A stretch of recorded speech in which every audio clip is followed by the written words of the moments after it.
Langsung saja kita ke materi yang pertama, yaitu pengertian dari teori kultivasi.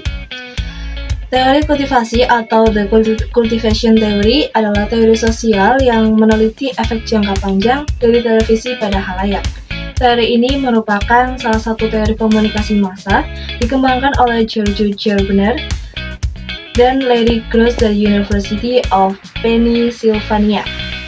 Teori kultivasi ini berasal dari beberapa proyek penelitian skala besar yang berjudul indikator budaya. Tujuan dari proyek indikator budaya ini adalah untuk mengidentifikasi efek televisi pada pemirsa. Gagasan tentang The Cultivation Theory atau teori kultivasi untuk pertama kalinya dikemukakan oleh George Gerbner bersama dengan rekan-rekannya pada tahun 1969. Awalnya, Gerbner melakukan penelitian tentang indikator budaya untuk mempelajari pengaruh menonton televisi. Dengan kata lain, Gerbner ingin mengetahui dunia nyata seperti apa yang dibayangkan, dipersepsikan oleh penonton televisi itu. Ya, selanjutnya yaitu ada materi mengenai teori kultivasi dengan media massa. Penelitian kultivasi itu menekankan bahwa media massa sebagai agen sosialisasi dan menyelidiki apakah penonton televisi itu lebih mempercayai apa yang disajikan televisi daripada apa yang disajikan oleh mereka secara sesungguhnya. Nah, Gerbner, seorang ilmuwan yang menciptakan teori ini, itu berpendapat bahwa film drama yang disajikan di televisi itu mempunyai sedikit pengaruh tetapi sangat penting di dalam mengubah sikap, kepercayaan, pandangan, dan juga penonton yang berhubungan dengan lingkungan sosialnya. Gerbner juga berpendapat bahwa media massa itu menanamkan dan memperkuat ide-ide dan nilai-nilai yang telah terbentuk sebelumnya di dalam sebuah masyarakat atau budaya yang telah terbentuk.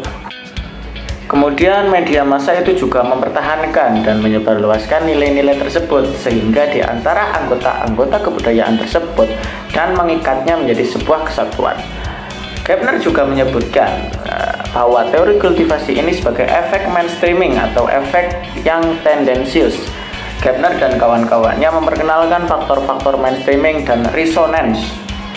Nah, mainstreaming itu dapat diartikan sebagai kemampuan seseorang untuk memantapkan dan menyeragamkan berbagai pandangan di masyarakat tentang dunia di sekitar mereka. Baik, di sini saya akan melanjutkan materi yang ketiga, yaitu asumsi dalam teori kultivasi. Yang pertama, itu televisi merupakan media yang unik. Asumsi pertama menyatakan bahwa televisi merupakan media yang unik. Keunikan tersebut ditandai oleh karakteristik televisi yang bersifat pertama, ada pervasif, menyebarkan dan hampir dimiliki seluruh keluarga.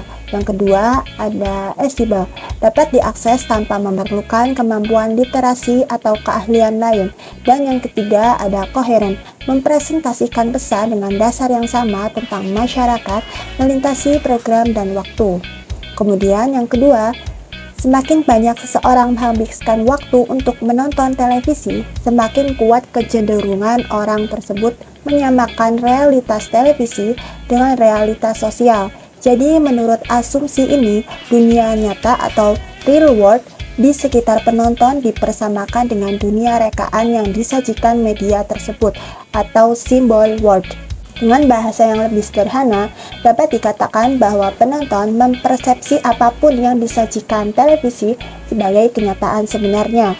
Namun, teori ini tidak mengeneralisasikan pengaruh tersebut berlaku untuk semua penonton, melainkan lebih cenderung pada penonton dalam kategori heavy viewer atau penonton berat. Materi yang keempat ada contoh dan efek teori kultivasi pada realita kehidupan. Efek tayangan televisi seperti yang dilakukan oleh Leonard Aron dan Robert Husman mengenai efek jangka panjang dari televisi dengan memfokuskan risetnya pada anak-anak yang tumbuh dari 8 sampai 22 tahun. Tontonan yang dinikmati pada 8 tahun akan mendorong kriminal pada usia 30 tahun. Sedangkan pernyataan dari Journal of Young and Adolescent memuat bahwa bentuk kegemaran, tema-tema antagonis, dan sosok keperkasaan para lelaki yang menginspirasikan musik heavy metal ternyata sangat digandrungi remaja lelaki yang berprestasi rendah dan tidak mampu belajar dengan baik di sekolah. Di Indonesia sendiri, program acara sinetron yang diputar televisi swasta Indonesia nyaris seragam. Misalnya Paris Falling in Love, Janji Suci, ABG, dan lain-lain. Masing-masing sinetron tersebut membahas konflik antar orang tua dan anak, serta hamil di luar nikah. Para pecandu berat televisi akan menyatakan bahwa di masyarakat sekarang banyak gejala hamil di luar nikah karena televisi lewat sinetronnya banyak atau bahkan selalu menceritakan kasus tersebut. Bisa jadi pendapat tersebut tidak salah, tetapi itu terlalu mengeneralisasikan ke semua lapisan masyarakat bahwa ada gejala hamil di luar nikah itu benar, tapi mengatakan bahwa semua gadis hamil di luar nikah itu salah.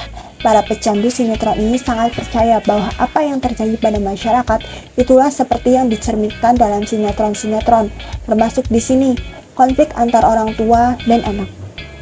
Kesimpulannya, teori kultivasi memusatkan perhatiannya pada pengaruh media komunikasi, khususnya televisi terhadap khalayak. Televisi merupakan sarana utama masyarakat untuk belajar tentang dunia, orang-orangnya, nilai-nilainya, serta adat kebiasaannya. Teori kultivasi berasumsi bahwa pecandu berat televisi membentuk suatu citra realitas yang tidak konsisten dengan kenyataan. Selain itu, sumber media yang digunakan sangat terbatas, sehingga menyebabkan ketergantungan hanya pada satu media, yakni televisi. Sedangkan pecandu ringan televisi membentuk media hanya sebatas realitas media saja, di mana para pecandu ringan mengakses media yang lebih luas, sehingga sumber informasi mereka menjadi lebih variatif. Karena kenyataan ini, maka pengaruh televisi tidak cukup kuat pada diri mereka. Sekian materi yang bisa saya sampaikan. Terima kasih.